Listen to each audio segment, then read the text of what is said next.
G'day, listener. Welcome to the Field of Streams, where I, your host, Janine McRae, bring you the tiny thoughts that stream from my brain and present them to you as though they're a frisbee that, when thrown, goes out of sight on a mission of utmost importance, and when it returns to you, flying through the air from some far-off horizon and back into your willing hand, written upon that frisbee will be the GPS coordinates to the location of the best and most delicious pastries on this earth.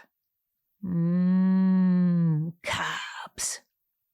Now, I can't promise you much with these weekly whatever these are, but I can promise you this. I won't keep you long. A promise like that deserves a follow, don't you think? Tap that follow button. I'd be ever so grateful. Okay, ladies and gentlemen, to the episode. What you're about to hear was inspired by a flying Tesla. Wait, you say, they fly now? Well, no, they don't. But this one was a viral sensation that absolutely launched, and I mean launched, from one of the steepest hills in LA and did not land as confidently as it had launched. No, when it came down, it crashed into a Subaru, which had the unfortunate luck to be parked upon that street. Listen to me, I'm talking about this as though there was no driver, but there was definitely a driver. Someone was at the wheel. This was not a self-driving incident. At the time, this clip of the flying Tesla was everywhere, which kind of ties up neatly to the second part of my inspiration, Andy Warhol's famous quote, which I can't remember off the top of my head, but it's the 15 minutes of fame one. I think it's like everybody will be famous for 15 minutes. In today's terms, it's probably closer to 15 seconds, if we're being honest. I don't just bring Warhol into this willy-nilly either. The week before I wrote this, I had watched the Andy Warhol diaries, and I don't know, I got a whole new respect for him. Like, he was quite vulnerable, not super confident in himself, which is weird because obviously he was confident. But then he met Jean-Michel Basquiat, and suddenly he had feelings of being irrelevant. By meeting him, he had to shake up his whole way of doing things and think differently. That's why it's good to be challenged by the next generation. You could be a Subaru on a street, and a Tesla, the hottest new thing, sails through the air and smashes into you. That can be exactly what you need. Although I'm pretty sure the guy that owned the Subaru did not see it that way. Anyway, the basic theme of this one, you should keep that creative car fueled, your hands on the wheel, and the motor running. Because you never know when your 15 whatevers might show up. Without any further duplicating of the soup cans, here is the post, 15 minutes of souped up shenanigans. Toil away, little Subaru. Rev your engine pure and clean and make haste, make trouble, make show. Peel out in a cloud of yes can and will do. Cover more ground with less effort, your foot planted firmly on the accelerator of go. Keep raging with the vroom, the put-put, and the ahooga. Just keep going, you little engine that could, you magical thing, you hot rod of close-to-the-edge wreckage. Pay no attention to the Tesla behind the curtain. Screech! Ugh! Sometimes you talk and you make no sense. Who is the Subaru? Am I the Subaru? Are you? Andy Warhol was a Tesla, once upon a time. But he worried about becoming a Subaru, metaphorically. This is not a knock on Subarus. Great cars, reliable, sturdy, and I worry about becoming a Subaru is not a phrase Warhol ever uttered. Furthermore, Teslas didn't even exist in the 80s, so know that I'm just letting fingers hit keys here. Stick with me, you. I'm building a structure out of metaphor and magic and theatre of the mind, and it's going to take the vision of true dreamers to land this one on the runway of sense. A Subaru is not a Tesla.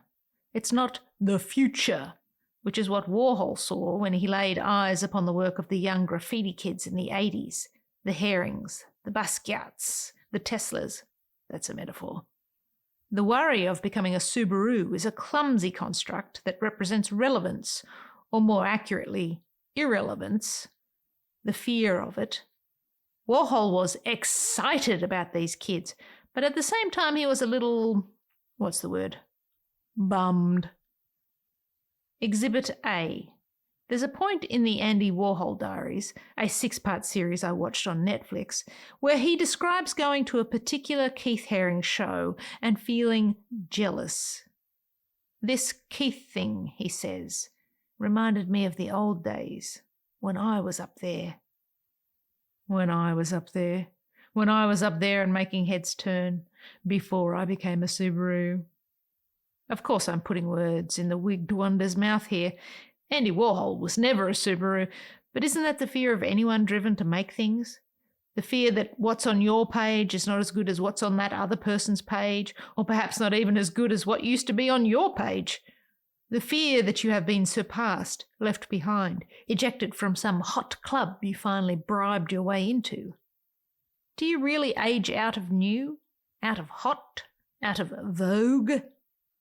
Isn't that an arbitrarily assembled vapour cloud of unidentifiable substance? Either way, there will always be new seasons, new models, new cabs off the rank, another relentless and hungry Tesla, hurtling through space and time on a collision course with your Subaru of a career. Subarus, Teslas. As I said, it's a metaphor, an analogy, a whimsical whimsy of sorts. Clear the clouds. Here comes the philosopher of ceremonies. Here comes the clarity. Here comes more nonsensical me. Newsflash. Yes, you will age out of relevance, but only if you care to pay attention to such trivialities. If you're lucky, during your aging time, you will make something that gets traction, or at least read or looked at by someone other than your parents or long-suffering friends. This thing might not make you rich, and it might not give you your 15 minutes, but it will be something you did that came out of you. Good, bad, ugly, you got it out, it's done. What a relief! Phew! And maybe it will be the new for a hot minute, declared 100% fresh. And maybe it will be groundbreaking, or maybe it won't be. It doesn't really matter, because all that matters is that you keep on making, keep on creating. Can't stop, won't stop, as they say. And so, with hands upon your wheel, you will drive on and on and on until one day you feel the hot breath of the next on your neck and spy a Tesla in the rear view. And instead of swerving, I say, pay it no mind and keep on trucking.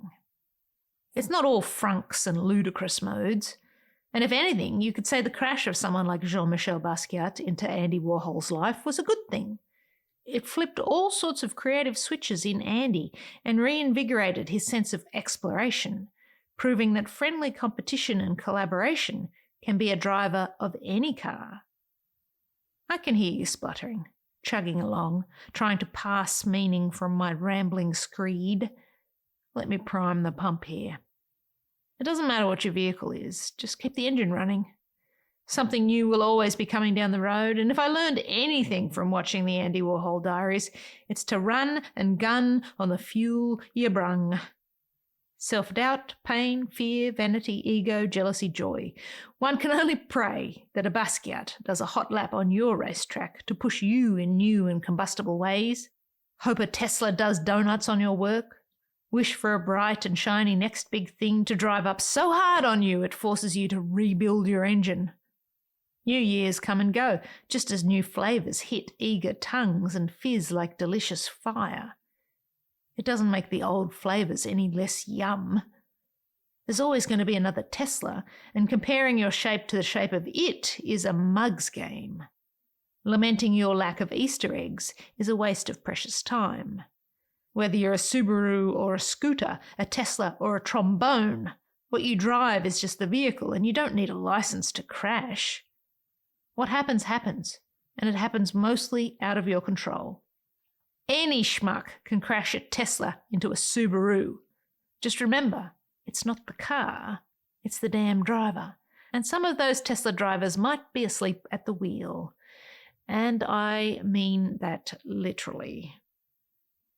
A few years into a decade is when it really becomes a decade, says Warhol. The 80s.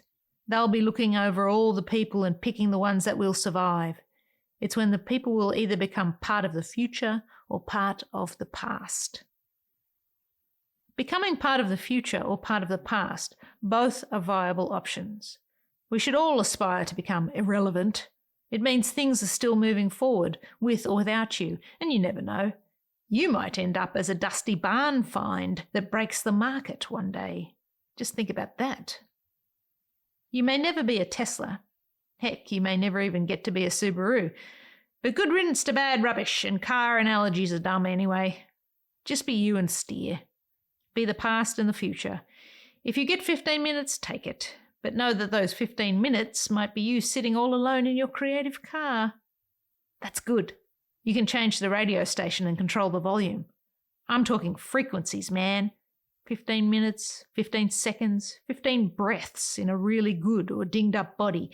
That might be all you get, so make them count. Ambulate thyself.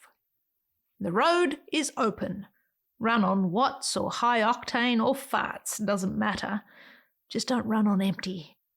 The medium is the message, is the method, and don't forget to release that handbrake.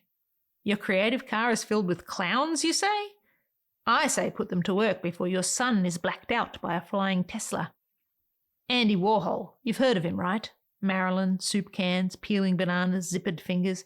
Hang him on my wall. Yeah, well, Andy Warhol never stopped putting fuel in his vehicle. Never. And so, start your engine and Warhol the absolute soup out of your life. That's all I'm saying. And there you have it, today's episode. I share these missives as a way of perhaps inspiring creative folks to get out there and make something of their own. If you enjoy this podcast, please share it with a friend. I'd be ever so grateful. And until next we meet, I'll leave you with this. Love what you love, and I'll see you out there making stuff.